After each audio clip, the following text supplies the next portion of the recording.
Hi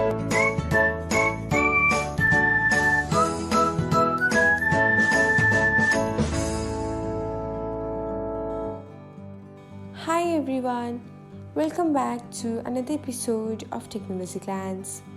In this video, I'm going to guide you through how you can view the profiles that you've muted on threads. So, let's get started. Watch till the end and don't forget to subscribe to Technologyglance by hitting the subscribe button and press the bell icon so that you'll never miss another update. Without further ado, let's get started. First of all, open the Threads app on your device.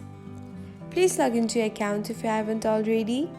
Next, tap on the profile icon and then select the privacy option.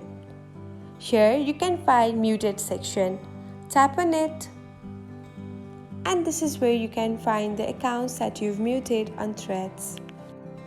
Thanks for watching. If you found this guide helpful, we will love it if you hit the thumbs up button below.